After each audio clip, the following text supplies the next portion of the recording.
Hello, good day. Welcome to Training and Development. And on behalf of Professor Gabriela Felipe, I'm Professor Michelangelo Cantos, and I am here to discuss with you Chapter 1, which is about training in organizations. But of course, before we do that, let's differentiate training and development to know the nature of training. So, training is a process to develop employee performance on a presently held job or one related to it. This usually means changes in specific, identifiable knowledge, skills, or behaviors for use in their current jobs. Take note of these keywords: presently held jobs and current jobs. And of course, the KSA, or the knowledge, skills, and attitudes, or behaviors. While development refers to learning opportunities intended to assist employees to grow. Such opportunities are not restricted in improving employees' performance on their current jobs. So when we say training, it is a short-term goal which is focused on enhancing the KSA, as I mentioned, the knowledge, the skills, attitudes, or um, the abilities of the employees to do their specific job, their current jobs or presently held jobs. Well, development is futuristic. It is a long-term goal for employees because it is holistic in approach. It doesn't only focuses um, on the jobs of the trainees itself, but also focuses on the different areas or different factors or different aspects of a person's or an employee's life. Right. So yung training din is, as I mentioned, focus nga lang siya dun sa ginagawa niya. Kung ano yung trabaho niya, ayun yung tinitrain sa kanya. Example, recruiter ka. So, ang ititrain sa'yo is yung knowledge mo or yung skills mo or yung attitude mo kung paano mag-recruit.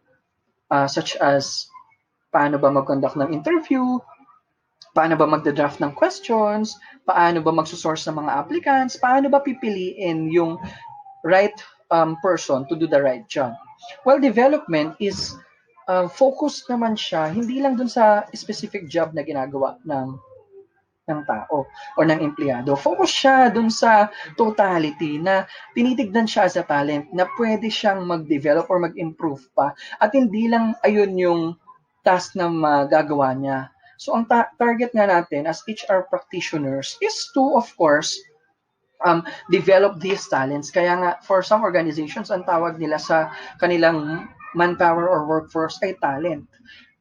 Kasi yung talent is ini-enhance. So ang gusto din natin mangyari, similarly, is to enhance our employees so that they will improve, they will develop, they will be leaders in the organizations, and they will not just stay as what they are when they first entered the organization. Ang gusto natin na maging leader sila sa organization, eventually maging managers, maging vice presidents or directors dun sa organization. So gusto natin nag-grow yung mga tao. That's why there is training and there is development. So yung training, nakafocus siya actually, or yung responsibility ay na kay trainer. Kasi as a trainer, kailangan niyang ma-impart doon sa employees or sa talents or sa mismong trainees na matutunan yung job na ginagawa niya or yung mga activities dun sa specific job na pine-perform niya. Pero sa development, more on kumbaga ang focus na nito ay dun sa mismong employees. Kasi yung development, pwede kang bigyan ng opportunities to grow. However, if you are not interested, if you are not willing to be developed, useless siya. Kaya yung focus niya or yung responsibility niya ay mas mataas kay employee himself. Dapat ikaw mismo yung mag-i-aim na ma-develop ka. Kasi pwede ka naman bigyan ng opportunities, pero kung hindi mo siya i-take, useless lang din. Also, this is something that I always remember since I've been in the training industry or I've been working as a trainer for, I guess, for already 8 years now. So, sa amin, sa training department, lagi sa amin sinasabi na training is done to bridge the gap between the current competency level dun sa ano ba yung required competency. Halimbawa, in terms of communication example, So, yung required sa isang specific position, kunwari, dapat above average yung communication skills. Pero, na-hire naman siya kasi okay naman siya, tingin naman ng recruiter, trainable naman siya. Pero, hindi pa ganun above average yung ano niya, yung communication skills niya. Pero nakita talaga nila yung potential ng isang empleyado.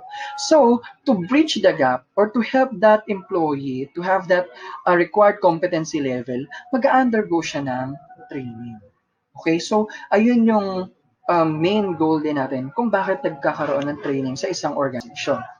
At of course, maraming benefits yung training para sa mga empleyado. Okay? So ilan sa mga benefits ng training is number one, a better job satisfaction and morale amongst workforce. So yung isang empleyado na nag-undergo ng training at nakikita niya na concern sa kanyang empleyado kasi tinuturuan siya ng mga kailangan niyang ma-perform sa organization, mas satisfied siya sa job niya at mas nagkakaroon siya ng self-confidence to perform his or her job kasi alam niya na tinuruan siya at na-supervise siya at na-guide siya to perform his or her job. Also, because of training, nai-improve din yung workforce motivation. Mas motivated yung isang tao kasi alam niya na hindi siya basta pinabayaan lang dun sa organization na hinar siya tapos sige gawin mo na kung ano yung dapat mong gawin. Pero with the help of training, nagkakaroon na sa set yung expectation ng employees and with that, mas nagiging motivated siya. Okay? It also improves efficiencies in processes ensuing to profitability. So, pag yung empleyado na-train, mas effective siya, mas efficient siya, mas nakaka-save siya ng time to do the processes na required dun sa trabaho niya. So, example, before, hindi siya nakagawa ng, kunwari, nape-perform niya isang job ng 2 hours. Pero dahil nag-training siya at nag-undergo siya ng lagi niya siyang pina-perform or paulit-ulit niya nang ginagawa, bumibilis. So, with the help of this training, na-improve na yung efficiency at sa effectiveness ng isang employee. Okay? And then may better capacity to adapt new technologies and methods. With the help of training, an employee adapts the specific knowledge, skills, and adaptability. So he can adapt in using the technologies and methods. Most specifically in these years, in these times, na tayong mga empleyado or itong era na ito ay mostly technological na. Talagang computer era na. So, with the help of training, mas nakaka-adapt yung mga empleyado sa paggamit ng technologies and mga methods. It also improves innovation in strategies and products. With continuous trainings, of course, mas nagiging innovative yung mga empleyado, mas nakikita nila yung strategies on how to perform their jobs easily. At kung paano, mas mapapaganda yung mga produkto nila. Okay? It also lessens employee turnover. When you are undergoing training, nakikita mo na yung organization ay may care sa'yo kasi ayaw nilang babayaan ka lang sa trabaho mo. Gusto nila na mag-improve ka, mas maging better. So, with that, when an employee feels that, mas bumababa yung turnover rate at kumukonti yung nag-resign kasi nararamdaman nila na concern sa kanila yung organization. So, when a person or when an employee feels that he is special or he is being taken care of in the organization, most likely or the probability is high na magstay yung isang employee dun sa organization. Another benefit of training is it creates better company image. Employees nowadays or applicants nowadays are choosing companies which has the image or which have the image of training or a learning era or a learning center, which means yung isang organization na to, they develop and they enhance their employees. So pag nakita ng mga aplikante na itong company na to ay tinitrain talaga nila mga employees nila, maganda talaga to na training ground, most likely nag-i-apply doon yung mga applicants and yung mga employees nag-stay doon. At with that, nagiging maganda yung image ng company. It also helps people identify with organizational goals. The more that the employees are trained, the more that they are engaged in the organization, the more that it is clearer for them to see the organizational goals. And with that, the person or the employee would identify himself and could think of the help or the support that he could offer to the organization in achieving its goals. Okay, another benefit of training is that it enhances relationships between employer and employee. Of course, when a person or when an employee is undergoing training, as I mentioned, it is one way to show that they are being taken care of. And with that, the relationship between employer and employee um, becomes better, and the employee feels that the employer is not just after his service, but also after his development. Benefits of training, another one is it helps in organizational development. And as a matter of fact, training is one of the interventions being used in organizational development. So to develop an organization, kailangan mag-undergo or isa siya sa mga methodologies na ginagamit para nga ma-develop yung isang entire organization. It also promotes loyalty, faithfulness, sincerity, and trust. Ayun. So pag yung empleyado, natitrain siya, nabibigyan siya ng opportunity, nade-develop siya, nakikita niya na may career growth dun sa organization, of course, mas nagiging loyal siya, mas nagiging faithful siya, mas sincere, at mas nagiging trusted yung isang empleyado. It also assists in promotion from within. So, ang target naman natin sa isang organization is ma-develop nga yung mga tao. At sino ba yung unang mapopromote? Of course, yung nandun na sa organization. Dun sa loob, kasi alam mo na yung pasikot-sikot. So, pag natitrain ka, mas marami kang natututunan, mas marami kang skills na nade-develop, mas nagiging ready ka for promotion. So, ayun nga, yung training, it assists, of course, someone to be promoted. It also assists in boosting productivity and work quality. With the help of training, mas nagiging productive yung mga employees. And of course, yung quality ng work nila, of course, mas mataas kasi nga na-train sila bago nila gawin yung isang trabaho. Training assists in avoiding tension and conflict. With the help of training, halimbawa, training on negotiation skills or halimbawa yung communication skills. Ano pa ba? Yung mga team building na yan, of course, it avoids tensions and conflicts. Na-eradicate niya yung mga tensions and conflicts within the organization. At mas nagkakaroon ng dynamics, mas nagkakaroon ng better understanding yung employees amongst themselves. Training also lowers down costs in the functional areas. Yan. Halimbawa yung isang empleyado, hindi siya na-train na ma-perform yung job niya. Ang tendency, prone siya sa error at prone siya sa rework. Uulitin yung work, mas matagal siyang gawin kasi nga hindi siya na-train. Pero with the help of training, of course, kasi cost yun eh. Pagka inulit yung trabaho, binabayaran yung empleyado, mas matagal niyang gagawin yun, mas matagal siyang, mas may OT pa, di ba? So, para ma-lower nga yung cost, nag-undergo ng training yung mga employees. It also generates an environment for growth and good communications. With the help of training, mas nagiging positive yung environment for the employees, nagkakaroon ng culture of growth and good communication. Ayun. So, these are just some of the benefits of training. Marami pang benefits yung training, but of course, for the sense of surprise na lang siguro is for you to find out, lalo na pag nandun na kayo sa mga sa inyong organization, kunwari ma-hire na kayo as employees. Ano ba yung objectives ng trainings? Ang aim ng training is to ensure yung health and safety ng mga employees.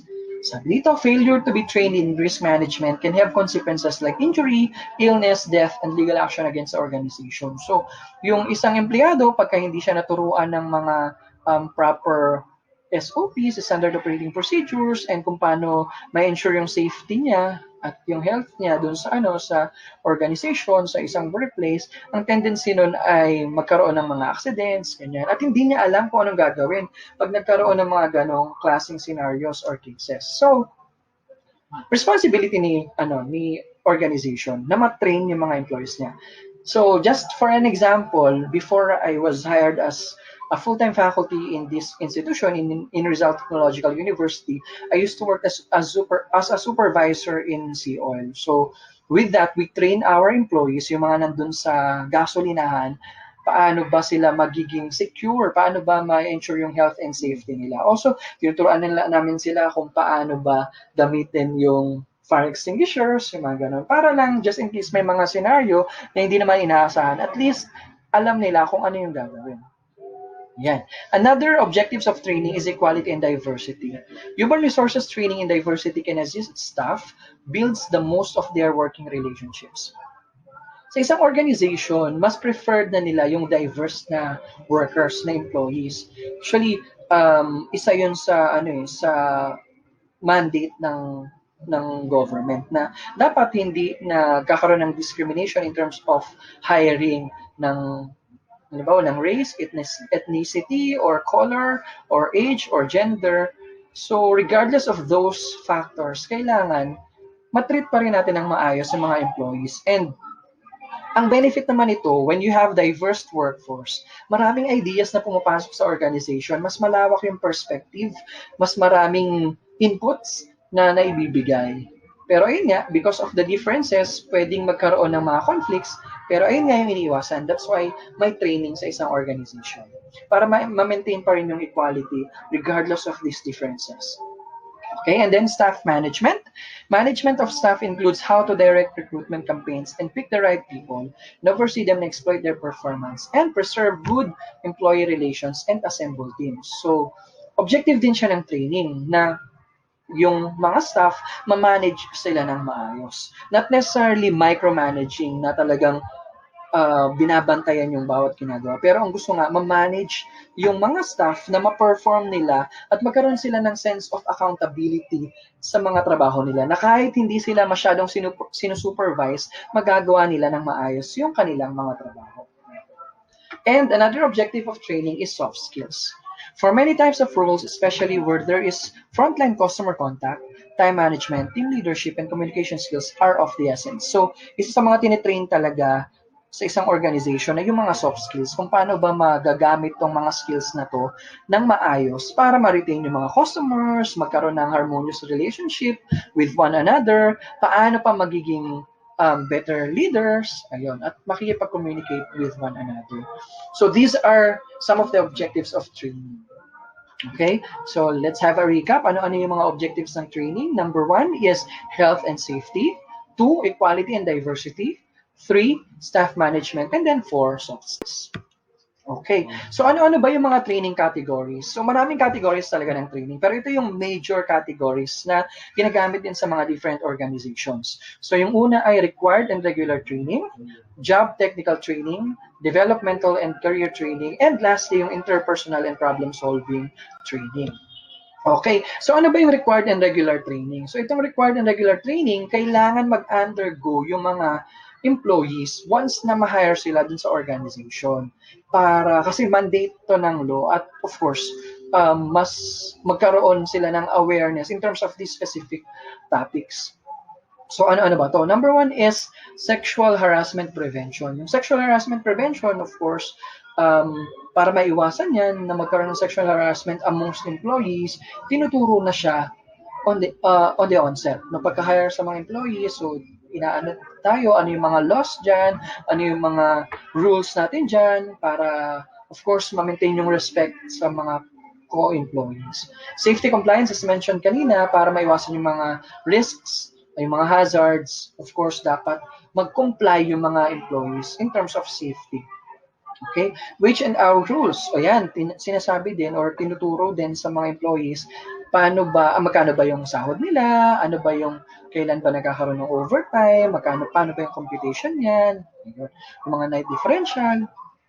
Okay? And most of these topics actually nagpo-fall sa employee orientation. For some of the organizations, no, kinoconduct nila yung employee orientation at sinasama na nila yung mentioned topics dun sa mismong orientation. Okay? And lastly is benefits enrollment. So, for some organizations, most specifically yung mga multinational companies, meron silang benefits enrollment kasi dun, lalo na pagka US-based na companies, sila mismo yung nag-enroll ng benefits nila. Meron silang system na enroll nila yung sarili nila kung ano yung gusto nilang packages. Halimbawa, yung mga health packages, ganyan. Sa US, sila mismo may mga 401k pa sila na tinatawag ng mga benefits. And then they can also enroll their beneficiaries, mga dependents nila. Okay? Next category is job technical training. Ito naman, itong mga training na to ay ginagawa para ma-perform ng maayos ng mga empleyado yung kanilang trabaho. So some of these technical training are computer skills, customer service. Actually, yung customer service, kasi halimbawa may mga system na ginagamit for customer service, ayan yung technical training. Customer service for some of the organizations, kinoconsider nila to na soft skills din. Quality initiatives, equipment operations, yan. Yung quality initiatives is to ensure na when you do your task or when you perform your job, dapat of high quality. Yung iba pa nga nag-undergo ng ISO na audit or certification para talagang standard yung quality ng ginagawa nilang products or ng services. Equipment operations, ayun yung pag-operate ng mga equipments, lalo na yun sa mga yung mga nagdadrive ng mga forklift, yung mga ganon, yung nagpapa-andar ng mga equipments, ayan, kailangan mag-undergo ng training para maiwasan nga yung accidents or yung maling paggamit or yung handling ng mga equipments. Record keeping needs, ayan, more specifically ito sa mga kunwari nasa records ka or nasa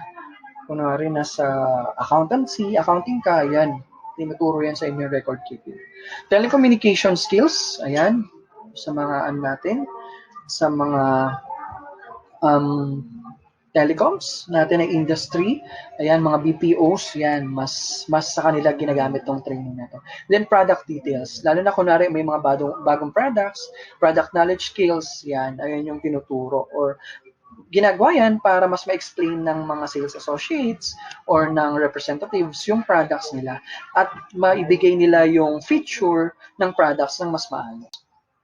Okay? Another category is the developmental and career training. As mentioned, yung training kasi is under din siya ng organizational development or OD or part din para ma-develop yung employees yung training. So, gusto din natin sa mga organizations na mag-develop yung career ng ating mga employees. So with that, tinuturuan natin sila ng business trends. Yung business trends, ano ba yung mga bago sa business para the more that you know the more that you have business acumen, the more that you would understand yung processes sa isang organization. At pag nalaman mo yon, of course, may edge ka to be promoted. Okay? Strategic thinking, pagka mga leaders o para maging leader ka or isa sa mga required skills, yan, dapat meron strategic ka in terms of thinking, lalo na sa pag-solve ng mga problems sa organization. Pag nakitaan ka yan, pag na-develop yan sa'yo, most likely, mas mabilis kang ma-promote. And requirement yan sa isang leader.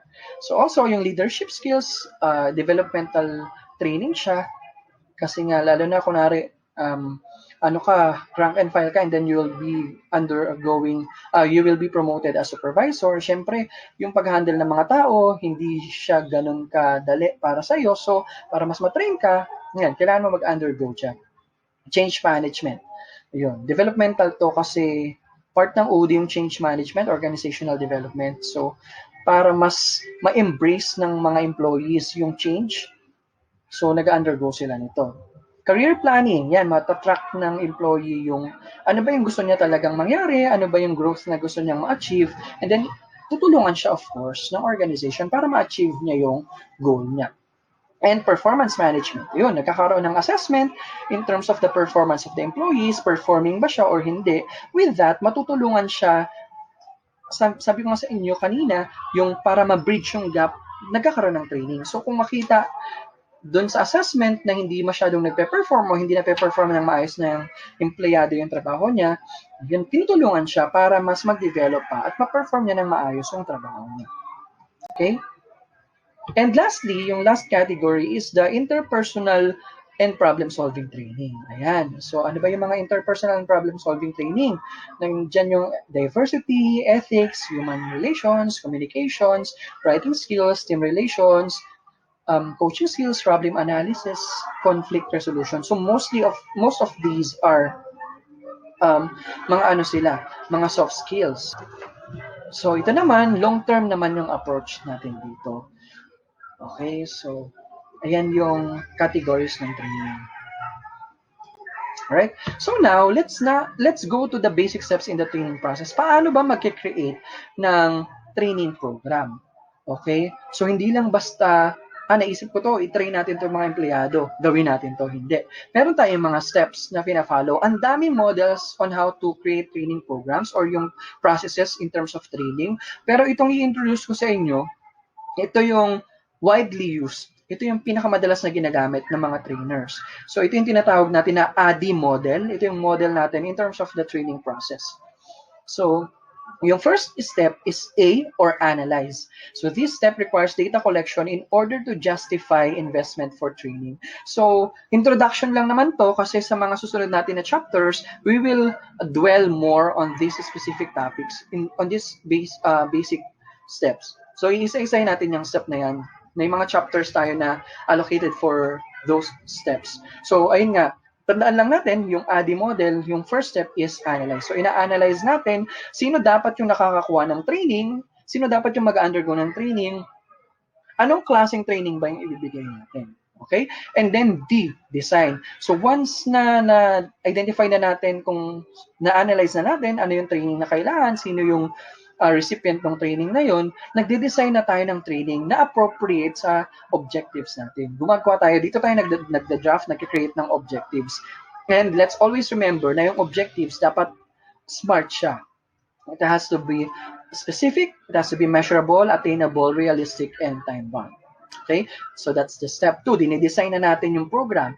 Pangatlo, dine-develop na natin. So ito na yung production.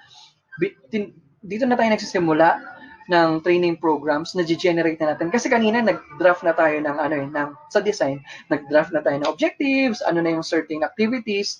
So sa development, actually nandito na rin nag-undergo yung parang trial natin eh.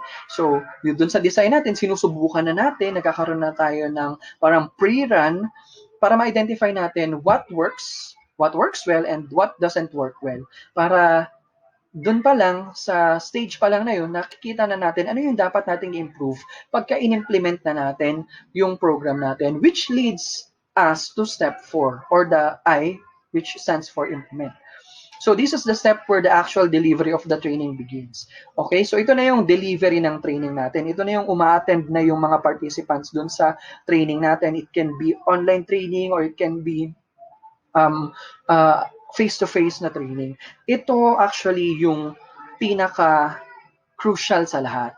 Kasi dun sa analysis, sa design, sa develop, actually, importante silang lahat, pero hindi sila napapansin ng mga participants. Nagfo-focus sila dun sa mismong implementation. Regardless na napakaganda ng design mo, kung hindi mo siya na-implement ng maayos during the actual training, hindi siya na-appreciate ng mga employees. Actually, itong analysis, yung design develop, ang tagal niyan ginagawa. Yung implementation, minsan, isang araw lang o kaya half day lang. Pero it can either break you or make you. So, importanteng yung preparation at yung implementation maganda. And lastly is evaluate. Of course, we have to know if the training works or if the training is effective. And this is the step where you determine if your training is successful or not. So, ma-evaluate natin kamusta yung training natin through this step. And then the cycle begins. Pag na-evaluate mo na, so kunwari i-rerun mo tong program na nagawa mo, through evaluation, you can identify ano yung okay sa mga tao, sa mga employees, at ano yung mga hindi. So, i-analyze mo na ulit yun, babalik ka sa process, and then i-redesign mo siya, i-redevelop mo. So, cycle siya. Okay. So, upon knowing the steps and processes in training, alamin natin ano naman yung trend sa training. So, ngayon nga, lalo na ngayong pandemic, in-explore na yung pagiging mobile ng training. So, going mobile na hindi lang sa cellphone or sa mga gadgets natin na nagagawa yung training. Katulad nito sa atin, sa klase natin, hindi na tayo nag-face-to-face, na nakakamiss din naman. Pero yung going mobile is actually very handy na siya. Kahit nga you can do training while doing other things. For sure, yung iba dito, hindi lang talaga nakafocus sa pinapanood nila eh. Yung iba may iba pang ginagawa. Pero that's something good about training nowadays because you can multitask. And then understanding social. So nowadays, we are also exploring the use of the social media as platforms for training, such as YouTube, like this one, then Facebook, and other means, all right, other platforms that are being utilized nowadays.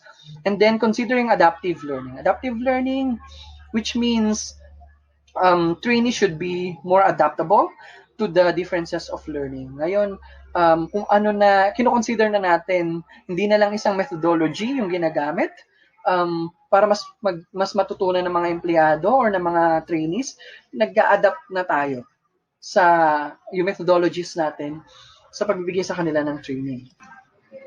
At the same time, meron tayong tinatawag na self-paced na training wherein may mga modules lang yan. Katulad din, may mga modules or may specific training materials lang na si employee mismo yung nag-access. Self-paced siya. Kung gusto niya, halimbawa, yung training should be done in 1 month period. So within that 1 month, kailangan matapos niya. Pero nasa kanya na, nasa empleyado na o nasa trainee na kung kailan niya gagawin yun. Basta dapat matapos niya in 1 week or 1 month rather. Alright, next is aligning with business objectives. Ito na yung trend ng training natin. Yung training ngayon, hindi na lang basta makapag-conduct ng training. But of course, it has to be beneficial also to the organization. Yung training na pinoprovide natin sa mga employees should be aligned with the objectives of the business. Kasi useless naman kung mabibigyan nga ng training yung mga employees, costly yung mga training eh. Pero kung hindi naman siya aligned sa objective ng business, nadidefeat yung purpose ng training. And lastly is measuring effectiveness. Okay, so ngayon talaga yung mga training na is nag-undergo ng assessment, ng evaluation, para of course, makita kung natuto ba talaga yung mga empleyado. We want to measure for the effectiveness of the training so that we can ensure that the training being provided to the employees are effective, or if they can utilize or if they can apply the learning that they got from the specific trainings that they have attended. Okay, so with that knowing, are you excited to be part of the training and development team? Or eventually ma-explore nyo yung facet ng training as under ng HR? Just for you to have a gist of what it takes or how much an employee under training and development earns. Ayan. So, pag training assistant, normally, nasa range niyan mga 15,000, gano'n. Of course, depende pa rin to sa organization. Ha. Pag bago ka lang, mga fresh grad, mga entry level, yan, mga 15,000, ganyan. Pag training officer ka na, yan, nagto-20,000 ka na, ganyan, 20 plus. Pag training supervisor ka na, 25 to 30. Pag generous pa yung organization, you can earn as much as 40,000 or 50,000. Pag training manager ka na niyan, then 50,000. Ayan. Kung makikita nyo dito sa figure natin, sa concentrics, ayan, sorry. Pero nasa online naman to, nakikita naman to. Ayan naman yung natin, yung source natin. So, training manager sa concentrics, nagre-range sila sa 77,000 hanggang 105,000 pesos. Okay, guys? So, alam nyo na kung saan kayo mag-a-apply ha pagka magiging training manager na kayo. Okay?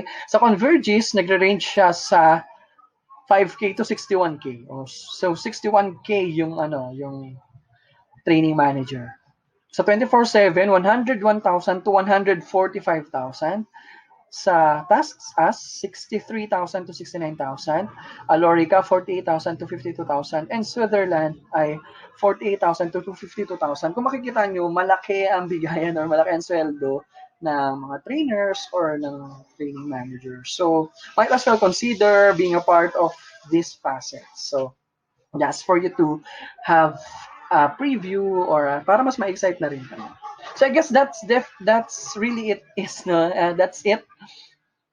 Ayun na yung entire chapter 1 natin. So kailangan nating tandaan yung mga natutunan natin today because mahilig ako sa surprises. Anyway, so that's it and thank you for your time and have a blessed day.